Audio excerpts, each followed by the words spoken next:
नमस्कार शेतकरी बंधूंनो, मित्रांनो. आज 10 जुलै 2026. मित्रांनो, आजच्या या उपग्रह प्रतिमाचं विश्लेषण केलं असता अ, या ठिकाणी मित्रांनो उत्तरेकडं WD सक्रिय आहे या भागात.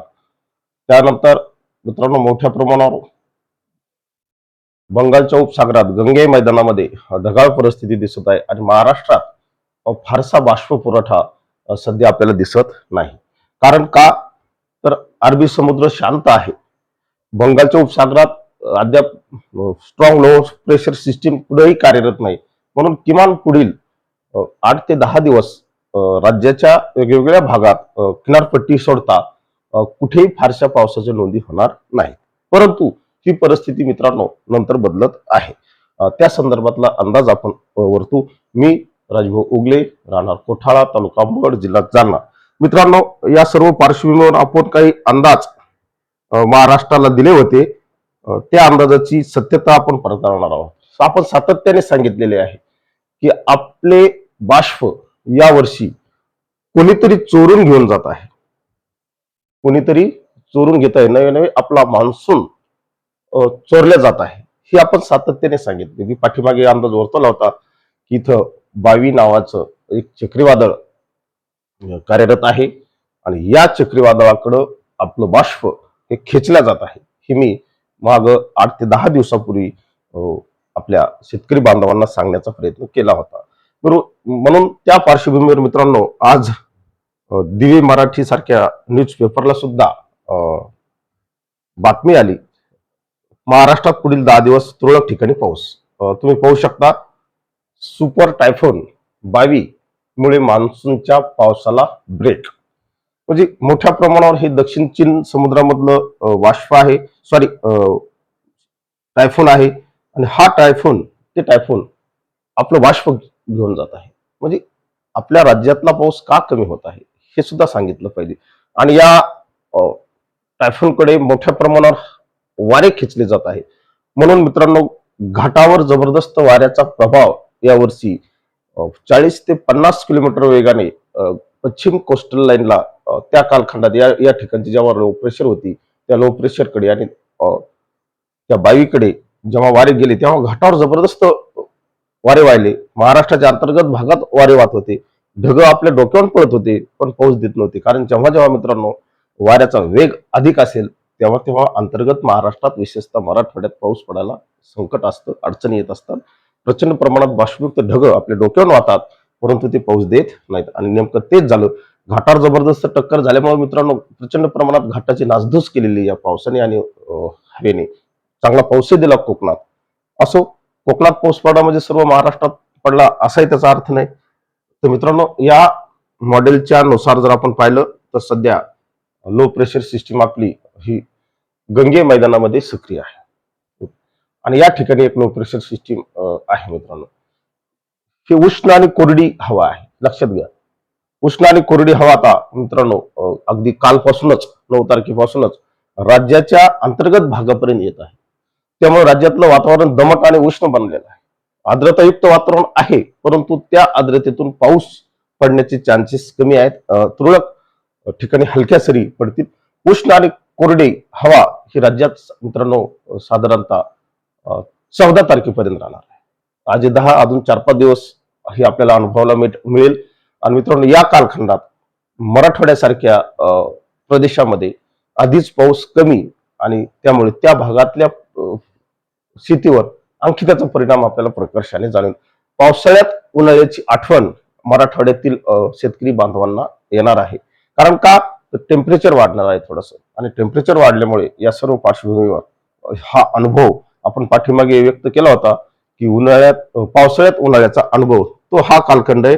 साधारणतः मित्रांनो हा 4-5 दिवस राहील. त्यानंतर ही परिस्थिती सुधरेल आणि राज्यात 14-15 पासून तुरळक पावसाच्या नोंदी होतील. पुढे मित्रांनो आपण सांगितलेलं आहे जुलैचा शेवटचा आठवडा म्हणजे 22 जून पासून राज्यात या सर्व सिस्टीम पुन्हा सक्रिय होतील. बंगालचा उपसागर सक्रिय होईल आणि अरबी समुद्र सक्रिय होईल आणि त्यावेळेस राज्यात पावसाचा जोर पुन्हा वाढेल. एमजीओ फेज हा मित्रांनो सध्या जरी आपल्या हिंदी महासागरात येत नसेल तर नंतरच्या ऑगस्टमध्ये MGFS सुद्धा हिंदी महासागरात येणार आहे.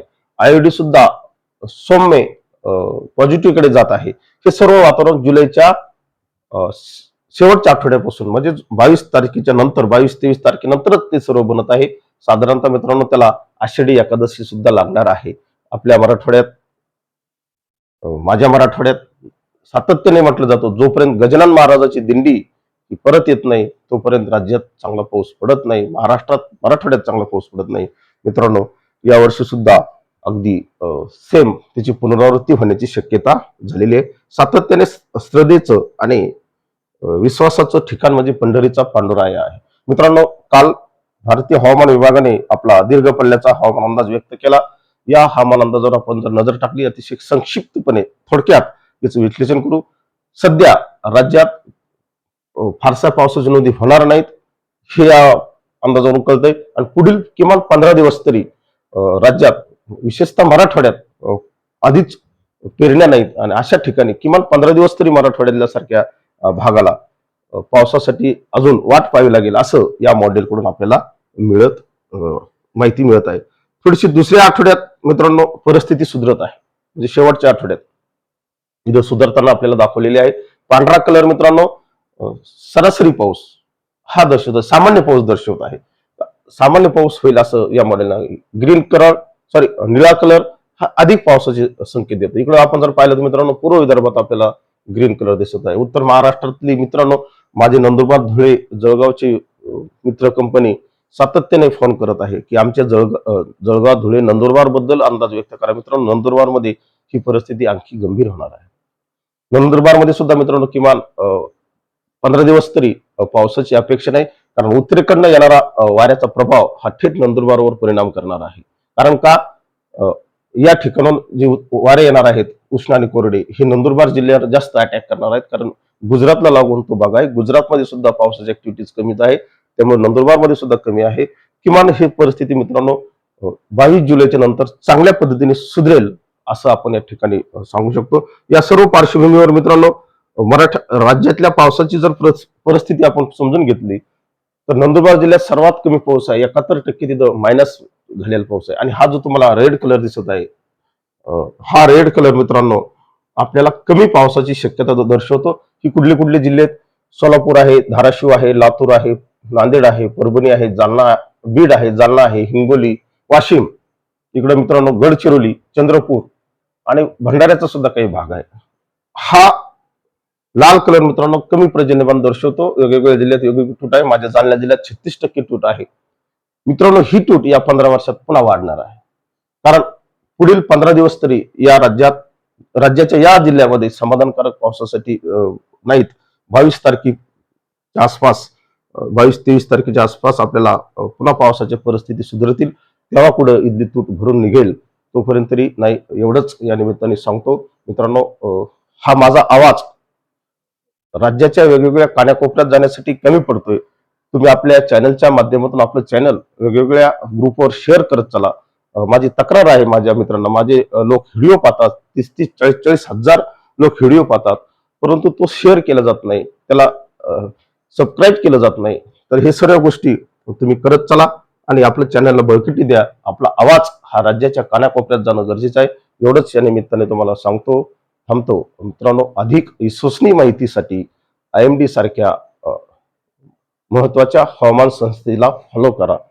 एवढंच सांगतो, थांबतो. जय हिंद, जय महाराष्ट्र, जय जिजाऊ.